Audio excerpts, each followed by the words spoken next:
사도행전 6번째 말씀입니다. 구원의 과정, 회개, 세례, 죄사함, 성령의 내주, 영체목으로 오늘 말씀 나누도록 하겠습니다. 자, 지난주에는 여러분과 사도행전에 나오는 사람들과 그 포부를 맞추기 위해서 하나님 나라에 대한 말씀을 나눴습니다. 하나님의 나라는 하나님께서 왕으로 통치하시는 왕국이라는 말씀 드렸고, 죄된 인간의 습성으로 가득 찬 죄된 인간이 왕으로 통치하는 나라가 아니라 하나님께서, 절대선이신 하나님께서 왕으로 통치하시기에 죄로 말미암은 모든 부정적인 요소가 없는 나라가 하나님의 나라라고 말씀드렸습니다. 여러분, 지금까지 이렇게 살아오시면서 남한에서 태어나는 것이 너무 다행이다라는 생각하신 적 없으세요? 남한에서 태어나서 너무 다행이다 이런 생각 하신 적 없어요? 너무 많죠. 북한의 식상을 보면 바로 그죠? 몇 시간도 안 걸리면 북한에서 태어나지 않고 남한에서 태어나는 것이 얼마나 다행입니까? 이런 생각 많이 하게 되죠. 어저께 제가 이만갑이라는 프로그램을 잠깐 봤는데, 이만갑 아시죠? 뭔지? 이제 막 날아갑니다.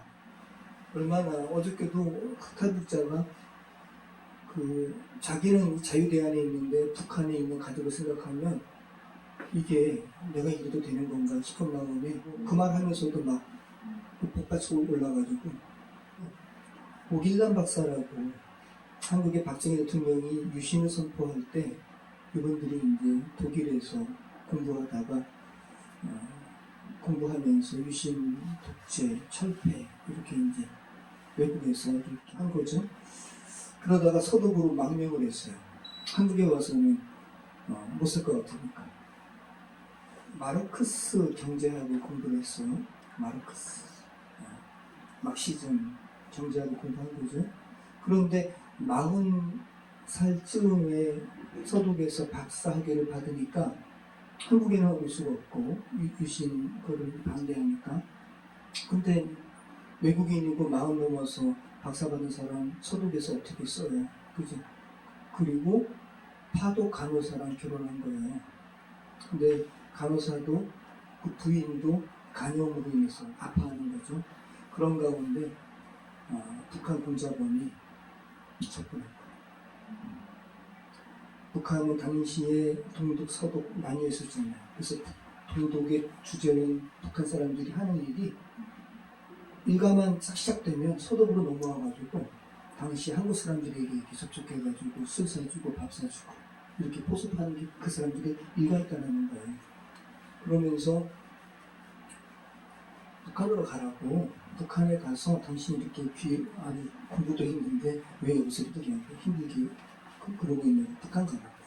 그리고 북한에 가면 당신 부인의 병도 북한의 좋은 병원에서 고쳐줄 거라고. 그래서 오길남 박사가 부인한테 이야기한 거예요. 부인은 길길이 날뛰는 거죠. 가면 혼자 가라고. 딸도 2명 있어요. 딸도. 근데 오길남 박사가 독특한 고집이 있어가지고 아니라고, 다 같이 가야 된다. 그래가지고 그 부인이 신숙자씨인데 그랬다라는 거죠. 오늘 당신의 이 결정이 굉장히 후회하게 될 거라고. 그리고 이제 온 가족 데리고 북한 간 거예요. 근데 북한 가자마자 오길남 박사가 결국은 이제 오길남 박사만 탈북을 한 거예요. 그런데 나중에 이제 글을 쓴 건데, 가자마자 환상이 깨진 거죠. 가장 먼저 이 사람들이 뭘 시켰냐면, 이 오길남 박사는 서독에서 유신 체제 반대 운동을 한 사람 아니에요. 근데 북한 가서 가장 먼저 이 사람들이 오길남 박사 가족에게 시킨 건 뭐냐면 김일성 수상화에 절하게 한 거예요. 그러니까 거기서부터 오길남 박사가 그러다가 이제 북한은 경제 체제가 워낙 확고하기 때문에 오길남 박사가 가가지고 북한의 경제에 대해서 가르치거나 일조할 게 없어요. 고작 하는 일이 뭐였냐면 대남요원으로 구국의 소리라고 거기에서 북한 선전하는 이걸 하니까 너무 자괴감도 들고, 이러다가 덴마크에 있는 한국 유학생을 북한으로 포섭하는 이 파견에 이분이 이제 발탁이 돼가지고 떠나는데, 이분 말씀엔 그래요. 신숙자 그 부인이 탈북하라고. 탈북하고 아무튼 생명이 있으니까 우리 그래도 살지 않겠냐고 그러면서 이분이 탈북을 했어요. 그 코펜하겐에서 서독으로 가는 그 뭐라 그러죠? 입국 심사대에서 영어로 헬프미 그리고 이제 독일어로 도와달라는 그 쪽지를 줘가지고 결국은 이제 탈북을 하게 됐는데 그 다음에 이제 북한에 계속 요청하는 거죠. 우리 가족 돌려달라고. 근데 뭐 북한이 그 말 듣나요? 안 듣죠. 그리고 몇 년이 지난 다음에 사진과 테이프를 북한 측에서 이 오길란 박사에게 보내줬어요. 근데 그 배경사진이 탈북자들이 이야기하는 거예요. 그 배경사진이 평양이 아니고 요독 수용소예요. 정치범 수용소. 그리고 그 부인의 목소리 또 두 딸의 목소리가 담긴 테이프도 인왕갑에서 잠깐 들려줬는데 너무 마음이 아파요. 아버지라면 그냥 다시 북한에 갈 수밖에 없는 그 큰딸도 아빠 이렇게 보고 싶다고 그러고 작은 딸이 그때 중1 나이 우리 재현이 나이인데 아빠 저는 이제 엄마 도와서 나무 짐도 질 수 있고 그런다고 아빠 보고 싶다고 와 어떤 아빠가 이 말씀 들으면 이 얘기 들으면 미치지 않겠어요. 그러니까 북한이 너무 교활한 거죠. 근데 이제 결국은 오길란 박사가 안 가고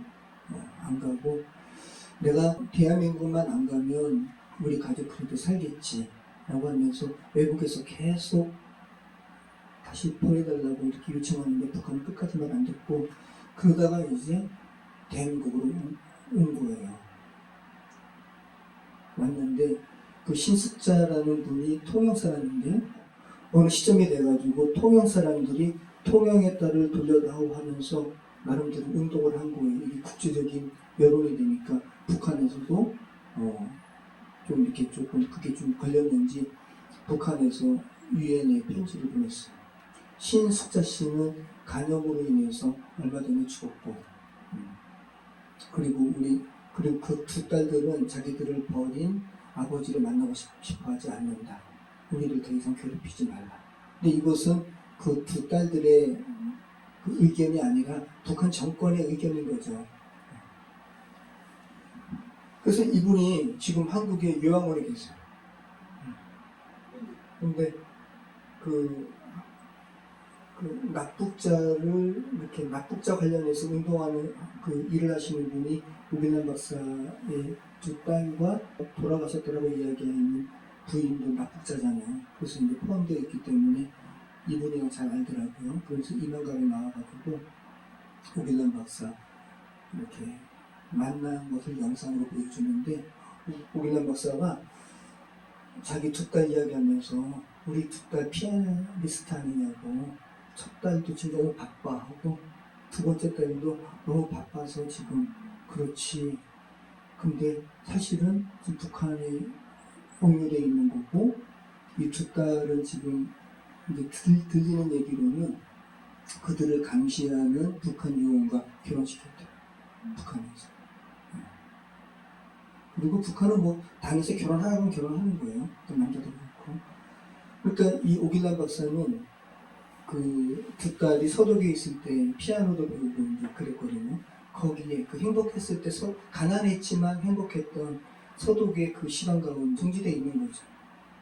그러면서 그 고영원이라고 북한 고위급 탈북자 있어요. 또 그분하고 이야기하면서 그렇게 운다고 오길란 박사가 자기 부인과 딸 생각하면서 그렇게 운다. 이게 여러분 어떤 체제는 그나마 낫고 어떤 체제는 그렇지 못하기 때문에 여기에 대해서 벌어지는 아픔들에 대해서 이야기하는 거죠. 여러분 이거랑 비교조차도 안 되는 체제라고 하기보다는 뭐라 그럴까요? 성경은 죄된 세상과 극명하게 갈리는 하나님 나라에 대해서 이야기하고 있는 거예요. 베드로전서 5장 8절에서 베드로가 뭐라 그래요? 근신하라, 깨어라, 그죠? 너희 대적마귀가 우는 사자같이 들어다니며 삼킬 자를 찾나니. 북한에 간첩 못지않게 사단이 이 궁중의 권세자본자 아니에요. 사단이 할 수만 있으면 택하신 자라도 미혹하여 넘어뜨리려고 한다는 거예요. 자, 이 죄된 세상에서 이 공중 권세 잡은 자가 사단이기 때문에 대다수 사람들은 하나님의 나라를 인식도 안 하고 말을 해도 관심이 없어요. 그죠? 그래서 예수님께서 공생이 시작하시면서 계속해서 회개하라, 천국이 가까이 왔다. 하나님 나라 전파하시고, 병 고치고 하나님 나라 전파하시고, 귀신 내쫓으시면서 하나님 나라 전파하시고, 그죠?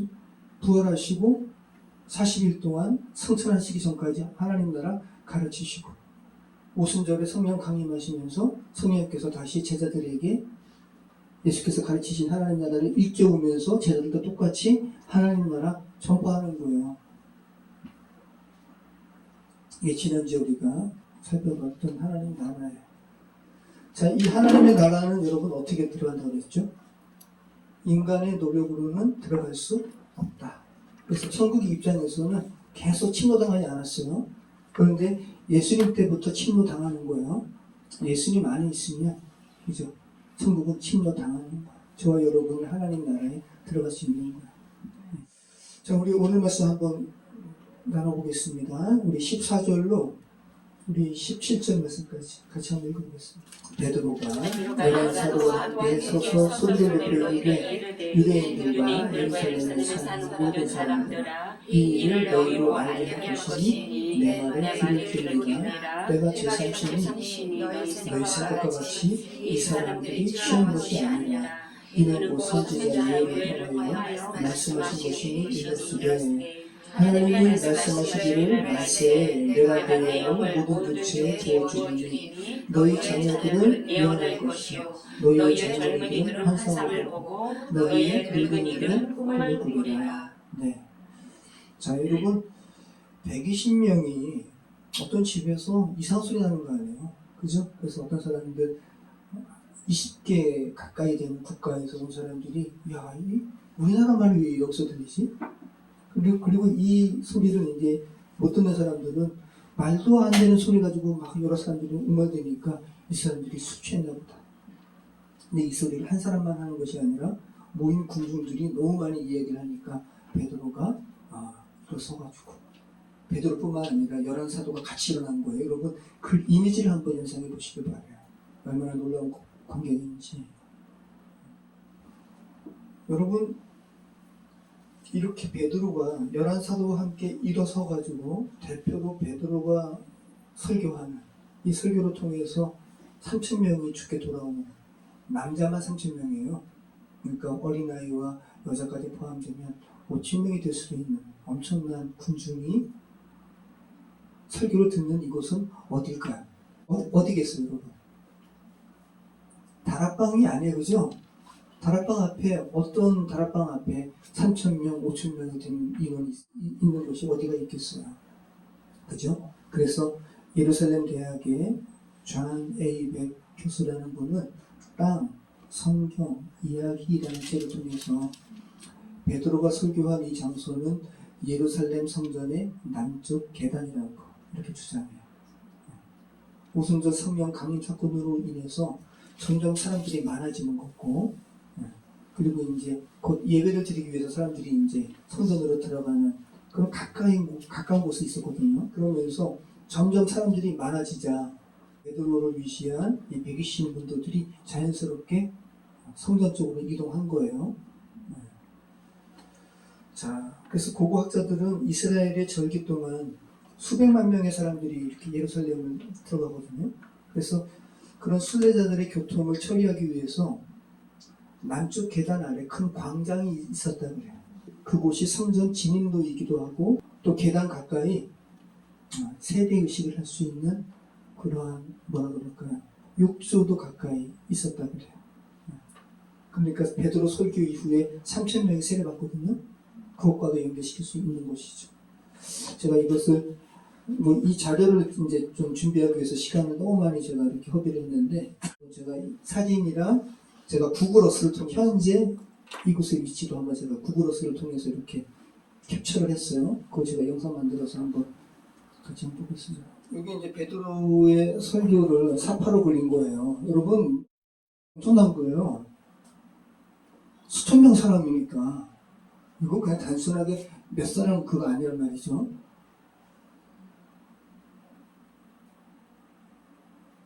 자, 이게 아마 성전 남쪽 계단에, 그리고 그 계단에 사람들이 이제 앉고 있는데 아마 똑같이 복원된 건 모르겠지만 아무튼 분위기를 한번 보세요. 자, 여기가 성전 남쪽이에요. 여기가 서쪽이고, 여기가 서쪽이고, 오늘날의 통곡의 벽이 예루살렘 성벽 서쪽만 남겨져 있는 거예요. 자, 구글어스. 제가 이제 구글어스 치고, 지금 이제 한번 들어가는 거예요.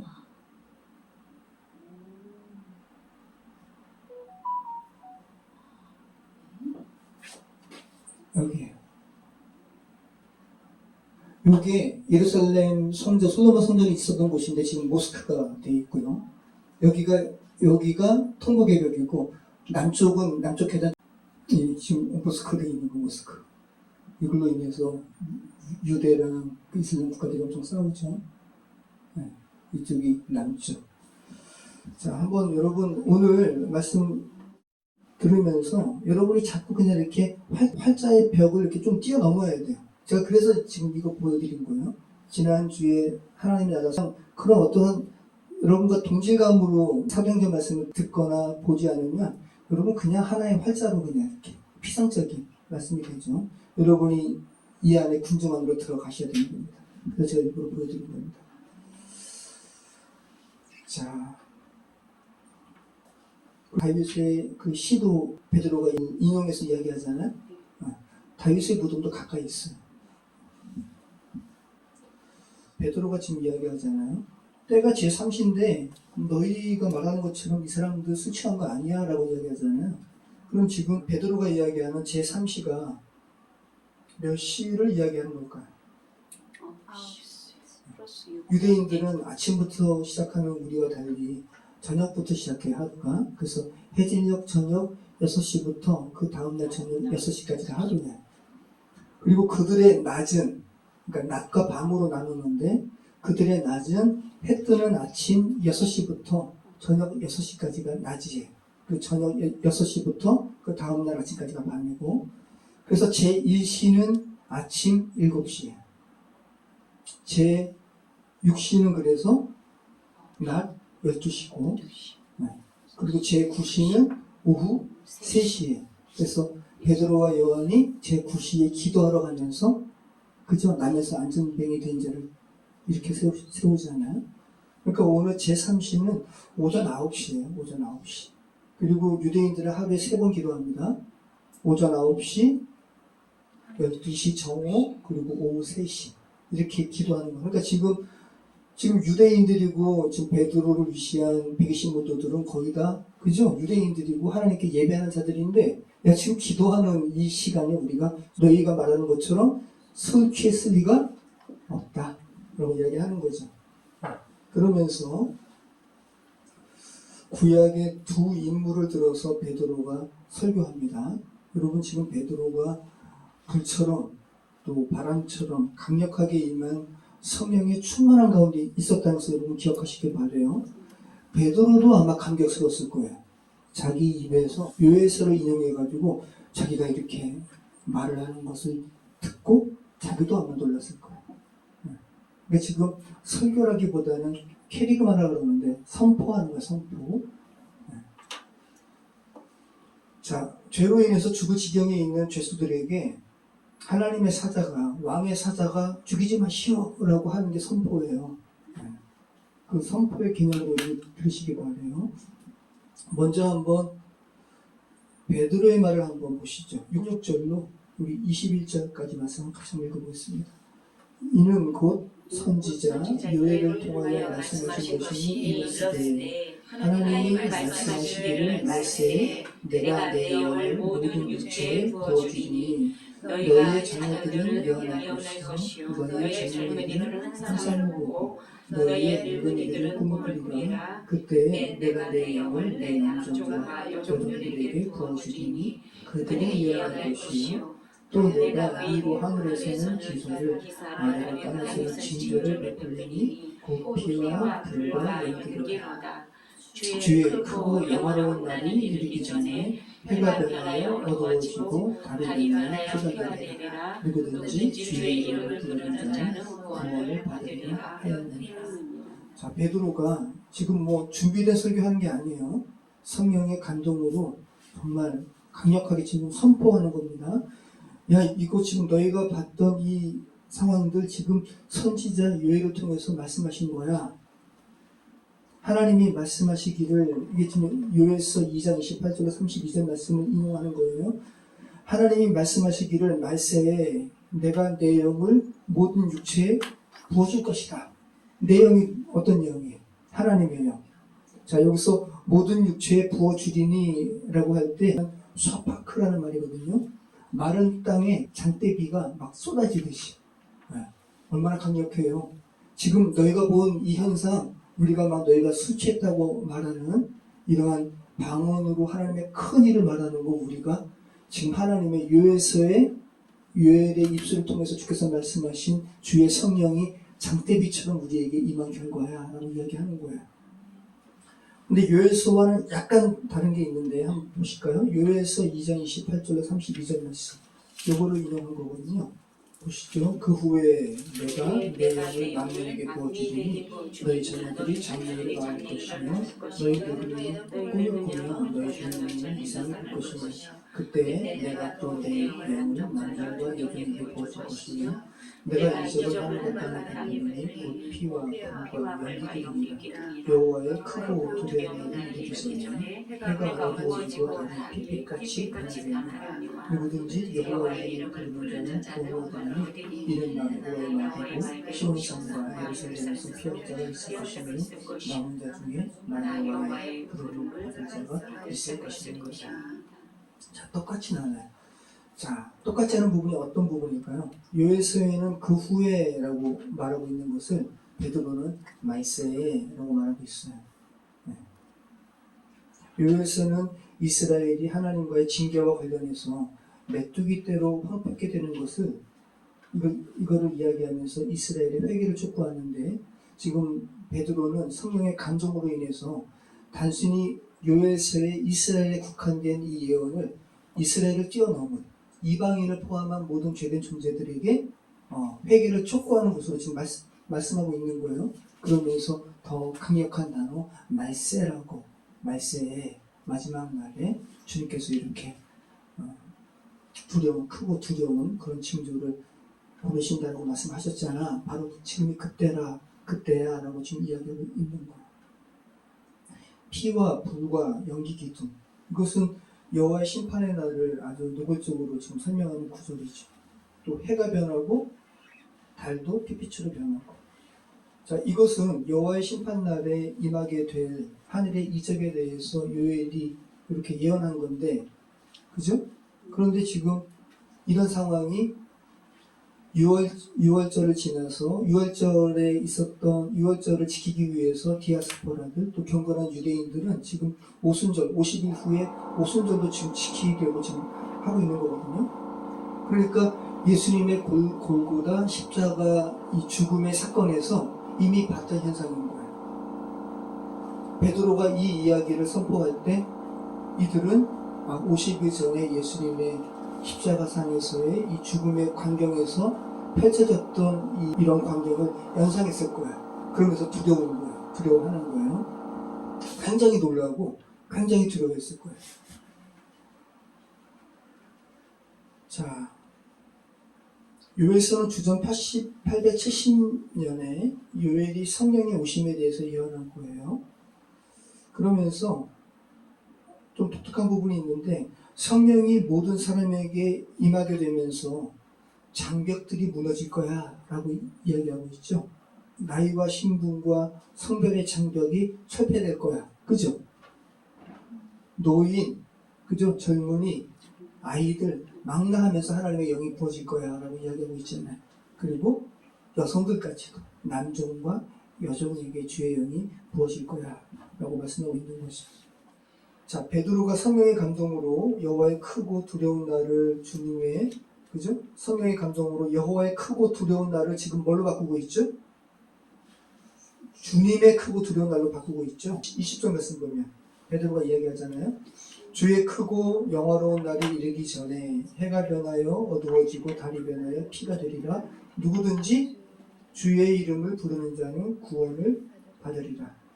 그래서 이 주, 여호와를 주로 바꾸고 있어요. 그리고 베드로가 이야기하는 것은 성령께서 베드로를 통해서 말씀하고 있는 것은 이 주는 예수님이에요.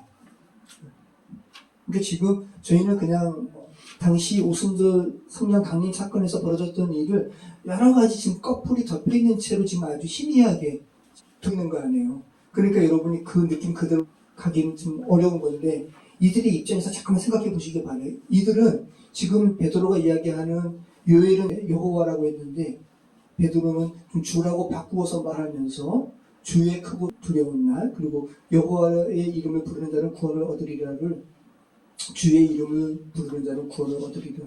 이 말을 할 때 예수님을 연상했을 거란 말이죠. 그리고 이 예수를 자기들이 좀 죽이시오라고 했거든요. 그러니까 엄청나게 두려운 거예요.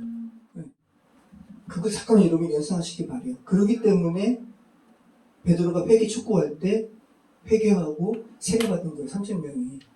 그리고 교회가 이제 왕성하게 이제 확산되는 거고. 자, 여러분 21절에 누구든지 주의 이름을 부르는 자는 구원을 받으리라. 여러분 하나님의 이 구원의 초청은 보편성을 가지고 있어요. 누구든지 구원받는 거예요. 누구든지. 그죠? 하나님이 세상을 이처럼 사랑하사 독생자를 주셨으니. 그죠? 누구든지 구원받는 거. 이게 하나님은 어떤 사람만 선택해가지고 구원하지 않으세요. 다 구원받길 바랐어요. 이게 하나님의 구원의 보편성인데, 근데 결과적으로는 구원은 보편적으로 느껴지지 않고 우리가 보기에는 일방적으로 하나님께서 택하신 어떤 소수의 사람들만 구원받는 것처럼 보여요. 그죠? 그래서 여기에 하나님의 나라가 이미 임한 사람들, 또 아직 임하지 않은 사람들 것처럼 이렇게 이미와 아직의 긴장감이 있는 것처럼 하나님의 구원도 보편성과 또 일방적인 하나님의 선택이라는 묘한 긴장감이 있어요. 그런데 기본적인 것은 하나님께서는 모든 사람이 구원에 이르기를 바라신다고요. 이 디모데에게도 바울이 이야기하잖아요. 자, 여기에 하나님의 깊은 사랑이 있는 거예요. 하나님은 인간 누구나 차별하지 않고 다 구원받기를 바라세요. 그런데 하나님은 그 구원의 초청을 강제하지 않으세요. 억지로 야 내가 너한테 구원 베푸는 거니까 너 이거 받아들여라 라고 억지로 강제하지 않으세요. 이게 하나님의 사랑인 거예요. 하나님은 모든 사람을 사랑하십니다. 구원에 이르기를 바라세요. 보편적인 하나님의 구원의 초청이에요. 그런데 그것을 강제하지 않으신다. 인간의 자율적인 의지로, 그죠? 자유의지로. 이게 아담에게도 그 자유의지 부여하신 거예요. 너 이거 선악과 너 못 먹는다? 라고 선악과를 감추어 두거나 그러지 않으셨어요. 그죠? 아담의 자유의지를 허락하신 거예요. 그러니까 하나님께서 우리에게 허락하신 자유의지는 하나님의 깊은 사랑을 내포하고 있는 거예요. 이 자유의지를 오용하면 안 되는 거죠. 인간은.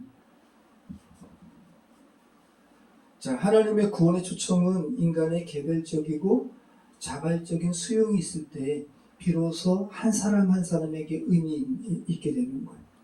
본인이 싫다면 어쩔 수 없는 거예요. 이거 하나님께 핑계할 수 없는 거예요. 자기가 싫다고 그랬어요. 자, 누구든지 주의 이름을 부르는 자는 구원을 얻는다. 네. 여기서 부른다라는 것은 의미 없이 그냥 부르는 게 아니라 인격적인 관계. 정말 피조물로서 창조주 하나님을 정말 알게 되는 그 상황 가운데서 창조주 하나님이시여 저를 구원해 주시옵소서라고 부르는 거예요. 자, 하늘의 빛이 어두워지고 달이 변하여 피가 되며 땅에 피와 불과 연기가 있는 인간 편에서는 마지막이라고 외칠 수밖에 없는, 나 이제 소망이 이제 없구나라고 절망할 수밖에 없는 그때에 너희는 주의 이름을 부르라. 그러면 구원을 받게 될 것이다. 라고 지금 우리 이야기하는 겁니다. 자, 22절로 24절 말씀 같이 한번 읽어보겠습니다. 이스라엘 사람들아 이 말을 들으라. 너희도 아는 바와 같이 하나님께서 나사렛 예수로 큰 권능과 기사와 표적을 너희 가운데서 베푸사 너희 앞에서 그를 증언하시느니라. 그가 하나님께서 정하신 뜻과 미리 하신 대로 내준 바 되었거늘 너희가 법 없는 자들의 손에 들려 못 박아 죽였으나 하나님께서 그를 사망의 고통에서 풀어 살리셨으니 이는 그가 사망에 매여 있을 수 없었습니다. 자, 하나님께서 얘들아 봐봐, 너희가 법 없는 자들의 손에 예수님을 죽게 했다고 표현하잖아요. 법 없는 자들은 어떤 자들이에요? 하나님의 법이 없는 자들. 로마인들의 손에 너희가 넘겨줘서 죽게 한 그 예수, 하나님께서 메시아이심을 증언하셨어 라고 지금 이야기하고 있죠. 자, 지금 베드로가 지금 이제 예수님께서 주시며 예수님께서 메시아이심을 선포하고 있는데, 오늘 이 베드로의 설교에 초대교회의 사도적 캐리그마, 사도적인 선포의 모든 내용이 다 들어있어요. 그러니까 초대교회에 예수님께서 메시아이심을 선포하는 초대교회의 선포의 그 내용이 다 있다고요. 4가지인데 언제나 초대교회의 예수님의 선포의 내용은 4가지였어요. 오늘날도 마찬가지예요.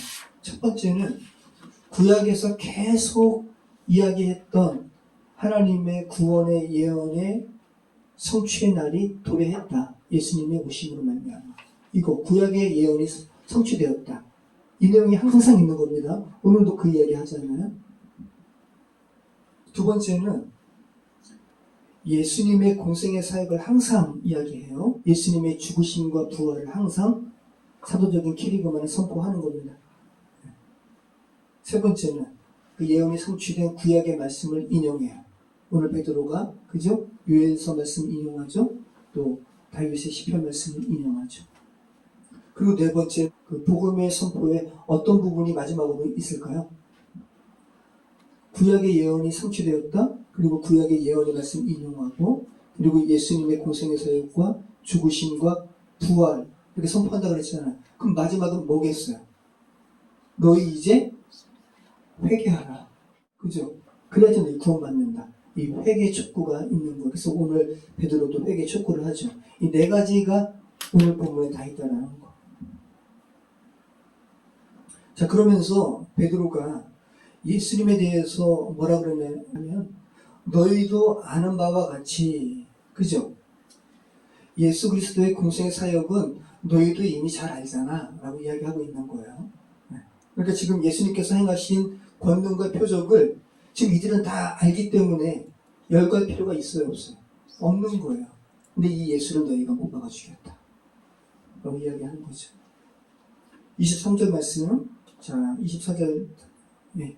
그가 하나님께서 정하신 뜻과 미리 하신 대로 내준 바 되었거늘, 그러니까 하나님의 섭리 가운데 있었다는 거예요. 그런데 너희가 그렇게 법 없는 자들의 손을 빌어서 죽인 이 예수님의 죽으심과 부활은 그런데 하나님의 놀라우신 섭리 가운데 있었어 라고 이야기하는 거죠. 하나님께서 그를 사망의 고통에서 풀어 살리셨으니 이는 그가 사망에 매여 있을 수 없었습니다. 예수님의 죽음은 사탄의 괴계로 인해서 실패한 하나님의 이러한 사역이 아니라 그러니까 하나님의 지혜인 거예요. 사단도 속았어요. 이게 왜 예수님의 십자가와 죽으심과 부활은 하나님의 지혜거든요. 이게 하나님의 인간을 구원하신 하나님의 지혜라는 거예요. 요엘 말씀에 이어서 이제 다윗과 관련된, 다윗의 시와 관련된 말씀을 인용합니다. 자, 25절부터 32절까지 같이 읽겠습니다.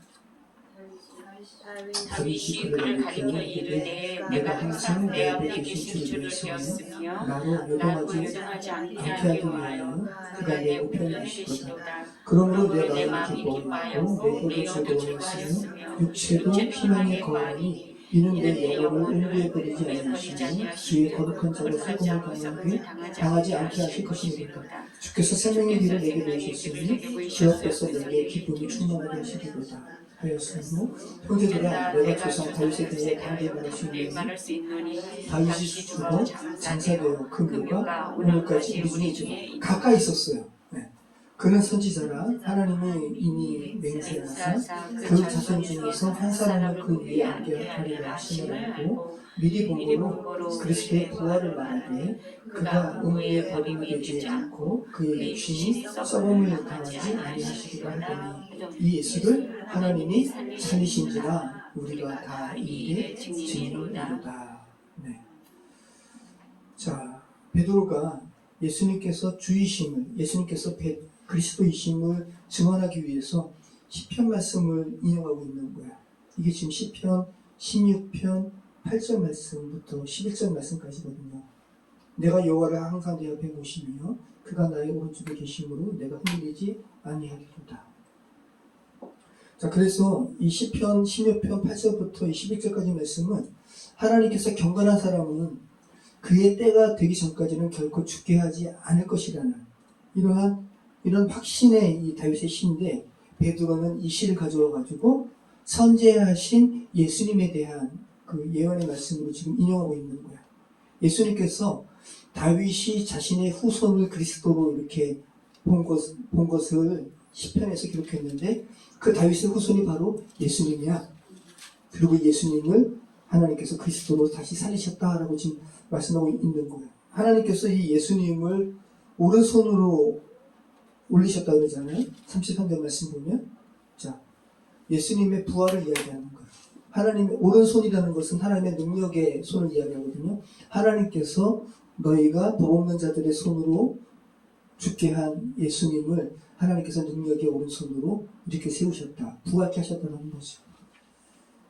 자, 그러면서 36절 말씀 보시죠. 뭐라 그럽니까? 그런즉 이스라엘 온 집은 확실히 알지니 너희가 십자가에 못 박은 이 예수를 하나님이 주와 그리스도가 되게 하셨느니라 합니다. 자, 이스라엘 사람들아, 또 이제 마찬가지로 디아스포라도 마찬가지죠. 너희들 확실히 알아라. 그냥 알라라는 게 아니라 확실히 알라라고 이야기하고 있어요. 하나님께서 이 예수를 주와 그리스도가 되게 하셨다는 거 너희 확실히 알아라 라고 지금 말씀하고 있는 거죠. 자, 그래서 이 베드로의 이 말씀을 들을 때 이 당시에 모였던 군중들은, 그죠? 빌라도가 너희 유대 절기 중에 정말 유대 절기에 너희 범죄자 내어주는 게 있잖아. 내가 너희의 큰 강도인 바라바를 내어줄까? 바라바는 정말 아주 엄청난 강도였거든요. 바라바를 내어줄까? 아니면 이 예수를 그냥 방면해줄까? 내가 봤을 때 이 예수는 죄가 없다. 그런데 군중들이 뭐라 그래요? 바라바를 내어주소서. 바라바를 내어주소서. 이렇게 외쳤던 군중들이 거의 많은 수가 베드로의 설교 옆에 있었던 거예요. 그러니까 자책하고 두렵고 떨리는 거예요.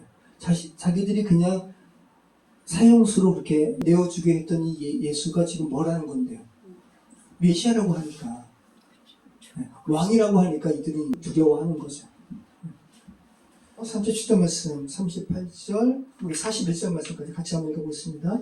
그들이 이 말을 듣고 마음에 찔려 베드로와 다른 사도들에게 물어보되 형제들아 우리가 어찌할까 하거늘 베드로가 이르되 너희가 회개하여 각각 예수 그리스도의 이름으로 세례를 받고 죄사함을 받으라. 그리하면 성령의 선물을 받으리니 이 약속은 너희와 너희 자녀와 모든 원대 사람 곧 주 우리 하나님이 얼마든지 부르시는 자들에게 하신 것이라 하고, 또 여러 말로 확증하며 권하여 이르되 너희가 이 폐역한 세계에서 구원을 받으라 하니 그 말을 받은 사람들은 세례를 받음에 이날에 신도의 수가 3,000이나 되더라.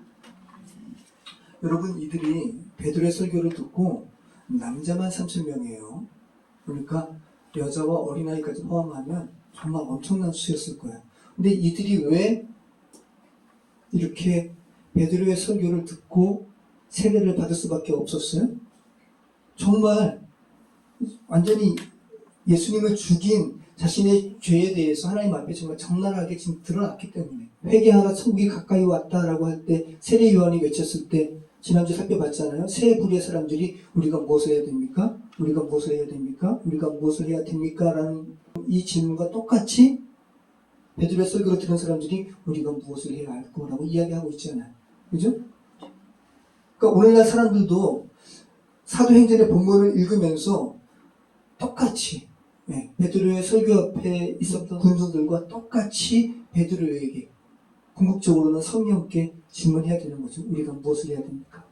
우리가 무엇을 해야 됩니까? 현대 자녀들이 그저 교회를 떠나가요. 근데 이것을 정말 정확하게 베드로가 그들 앞에 제시했었던 것처럼 그들의 실상에 대해서 잘 전해줄 필요가 있는 거죠. 잘 전할 때 그러면 세례요한 앞에서 사람들이 이야기했던 그 세부리의 사람들과 오늘 베드로의 설교 앞에서 베드로의 설교를 듣고 베드로에게 이야기했던 사람들과 똑같은 질문을 저와 여러분의 자녀들도 그럼 우리가 무엇을 해야 됩니까? 라고 질문하게 되겠죠. 자, 우리가 어찌할꼬라는 이 베드로의 설교 앞에서 군중들의 외침은 세 가지 내용이 함축되어 있어요. 뭐냐 하면 첫 번째는 어떤 내용이 있어요? 우리가 어찌하면 좋겠습니까? 하나님, 내가 어찌하면 좋겠습니까? 라는 외침을 여러분이 한다고 생각해 보세요. 그 외침에는 뭐가 있는 거예요? 하나님, 저는 죄인입니다. 저는 어떻게 하면 좋겠습니까? 라는 회개가 있는 거죠. 그죠? 처절한 죄인의 고백이에요. 이 고백이 있어야 되고, 또 이 외침에는 뭐가 있어요? 하나님, 우리가 어떻게 하면 좋겠습니까? 하나님, 제가 어떻게 하면 좋겠습니까? 라는 외침에는 뭐예요? 주님께서 어떻게 하라라는 그런 우리를 죽음에서 생명으로 회복시킬 것이라는 소망이 있는 질문인 거죠. 소망이 내포되어 있는 거고. 또 세 번째는 뭐죠? 지금까지 살았던 죄된 속성을 뒤로하고 죄된 삶을 뒤로하고 하나님의 뜻대로 이제는 주께서 말씀하신 대로 살겠습니다 라는 겸손이 이 안에 있는 거죠. 하나님, 우리가 어찌하면 좋겠습니까? 세례 요한의 촉구 앞에 우리가 뭐를 해야 되겠습니까? 라는 외침과 똑같은 거예요. 자, 오늘 본문은 우리에게 있어서 구원이 어떻게 임하는지를 잘 말씀하고 있어요. 오늘 제목을 제가 어떻게 삼았어요? 구원의 과정, 회개, 세례, 죄사함, 성령의 내주. 자, 정말 하나님의 사람으로 회복된 사람들은 이 네 가지 과정이라고 하면 안 되고 동시적으로도 일어나는 거니까 뭐 제가 이렇게 설명하기 위해서 순서적으로 쓰니까 과정이지만 실제로는 동시적으로도 일어날 수 있는 거죠. 자, 먼저 회개해야 돼요. 하나님의 말씀 앞에 자신의 처지가 어떤 것인지 정직하게 알게 되고 그리고 지난주 말씀처럼 뒤로 돌아 회개하는 거예요. 자신의 전 인격이 정확하게 하나님 앞에 뒤로 돌아야 돼요. 방향에 전환이 있어야 되는 거고 두 번째는요. 그 다음에 주 예수의 이름으로 세례받아야 돼요. 누구든지 주 예수의 이름을 부르는 자는 구원을 받아요. 주 예수의 이름을 불러야 구원받아요. 이것은 베드로의 선포뿐만 아니라 교회의 선포예요. 바울도 로마서에서 이 선포를 합니다. 자, 한번 볼까요? 로마서 10장 12절로 17절.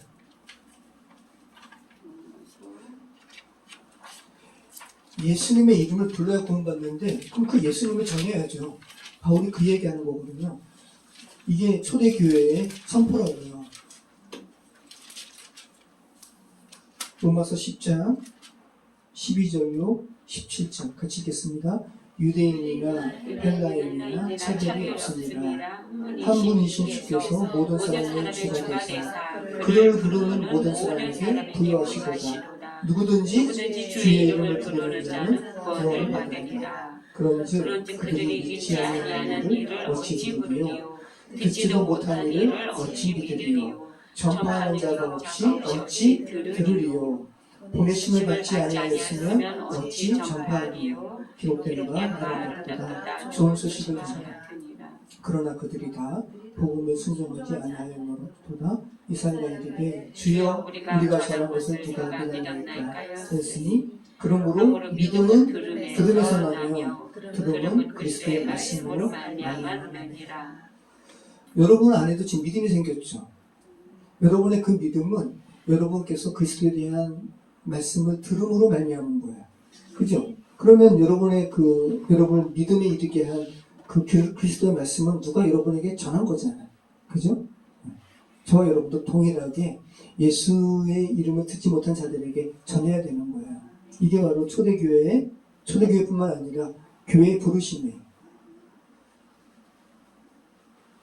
자, 여러분 오늘 베드로의 설교를 단순히 성경의 활자 넘어서 활자에 국한되지 말고 활자 넘어 저희가 창세기를 참 오랫동안 우리가 살펴봤는데 창세기 3장의 죄로 말미암은 분리부터 생각해 보시기 바라요.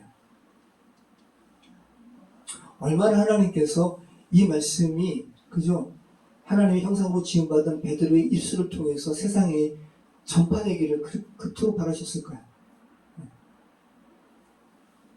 이것 말고도 제자들이 각 나라 방언을 통해서 말한 하나님의 큰 일은 되게 많았어요. 그런데 하나님께서는 누가를 통해서 엄청 길었을 거예요. 베드로의 설교는. 근데 하나님께서 누가를 통해서 구원에 관해서 가장 핵심적인 4가지만 기록하게 하고 있다는 거. 그러니까 여러분이 오늘 이 베드로의 설교의 4가지는 분명하게 여러분이 알아야 된다는 거죠. 자, 오늘 베드로가 전한 구원과 관련된 핵심적인 키워드는 뭐예요? 회개. 그죠? 예수님의 이름으로 받는 세례. 세례는 여러분, 왜 물리적인 세례가 그렇게 중요해요? 중요해요. 왜냐하면 여러분의 내적인 믿음을 공개적으로 확증하는 거기 때문에 사람들 앞에서 공개적으로 고백하는 거예요.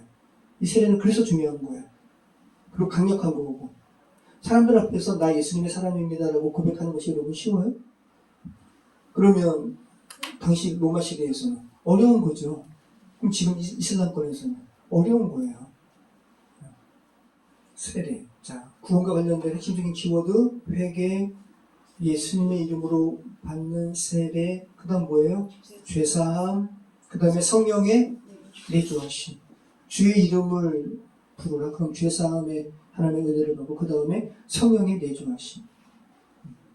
여러분, 성령께서 내주하시는 것이 구원받은 자의 특징이에요. 그죠? 성령이 아니고서는 누구든지 주라 부를 수 없다. 여러분이 예수님을 주라 부르신다면 여러분 안에 성령이 임하십니다. 우리 안에 있는 하나님의 나라가 정말 경험되면 하나님의 나라를 전하고 싶어서 안달나겠죠. 그죠? 예수님도 그러셨고 제자들도 그랬어요. 오순절 성령 강림으로 말미암아 성령께서 임하시니까 이제 이 4가지 키워드와 더불어서 하나님의 나라를 전하는 거예요. 여러분이 만약에 지금 북한 가 있고 여러분이 만약에 자유대안에 대한 얘기, 북한의 체제가 정말 문제 있고 정말 민주적인 이 하나님 나라를 떠나서 여러분이 그냥 그나마 인간편에서 북한의 체제보다 나은 이 자유대안의 체제를 말해도 처벌받지 않는다는 것이 보장된다면 여러분 북한 가서 뭐를 말하고 싶겠어요? 이 자유대한민국 나라를 이야기하고 싶지 않겠어요? 똑같은 거죠. 이 죄된 세상 살아가면서 하나님 나라 정말 경험했어요. 그럼 하나님 나라 전하고 싶은 거죠. 제자들이 사도행전에서 그렇게 한 거고. 모쪼록 하나님 나라 정말 이렇게 깊게 이렇게 누리면서 또 오늘 특별히 베드로가 전한 구원에 관련된 이 4가지 키워드 온전하게 여러분 것으로 이렇게 다시 한번 정리하시고 또 증거하시는 저희 여러분의 삶이 되었으면 좋겠습니다. 기도하겠습니다. 참 좋으신 하나님 감사합니다. 주님, 저희가 사도행전을 나눌 때 아버지 하나님 2000년을 극복하여서 초대교회의 그 시간 속으로 저를 인도하여 주시옵소서. 저희의 생각과 저희의 이런 모든 처해진 상황을 아버지 하나님 그대로 적용시킬 수 있도록 도와주시고 하나님께서 저에게 말씀하시는 말을 잘 깨닫는 우리의 삶이 될 수 있도록 인도해 주시옵소서. 예수 그리스도 이름으로 기도합니다. 아멘.